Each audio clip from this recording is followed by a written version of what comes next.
नमस्कार मित्रांनो, आज सकाळी माझ्या गावाकडून एक फोन आला मला. फोन असा आला, अत्यंत वाईट वाटलं की 19व्या वर्षी एका मुलाला कॅन्सर झालेला आहे. किती वर्षी? 19व्या वर्षी. आणि त्याचे वडील एवढे चांगले गावामध्ये की आयुष्यात त्या माणसानं कधीच चुकीचं वागलं नाही, कोणाला फशील नाही, कोणाला लबाड बोललं नाही, कोणाचं घेणं नाही, कोणाचं देणं नाही, आयुष्यात कुठल्याच प्रकार चुकीचं वागलं नाही त्याचे वडील, आणि त्याच्या मुलाला कॅन्सर झालं. सर एवढं वाईट वाटलं मला. त्यांचा फोन मला पुण्याहून आला. असं का होत असेल? असं का होत असेल की 19व्या वर्षी देखील एखाद्या लेकरांना कॅन्सर होतो? सर त्याच्या वडिलाला, त्याच्या आईवडिलाला काय वाटतं असेल? ह्याचं कारण काय असेल?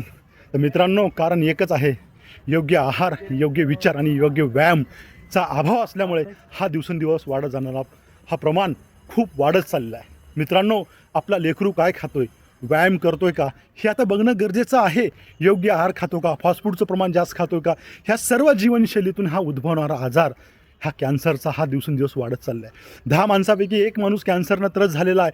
ह्याचं कारण काय? की आपली जीवनशैली. आज मला सांगा, त्या वडिलाला काय वाटतं असेल की 19व्या वर्षी आपल्या लेकरांना कॅन्सर झालं? खूप वाईट वाटलं. सकाळी सकाळी फोन आला. मी तुम्हाला सांगण्यासाठी हा व्हिडिओ करतो आहे की आपण आपल्या लेकरांची काळजी घ्या.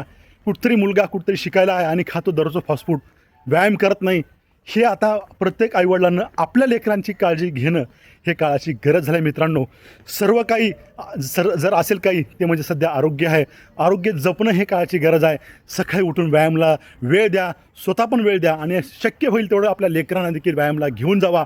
आणि चांगलं आहार खाणं हे काळाची गरज झाली. मित्रांनो, जय हिंद, जय भारत.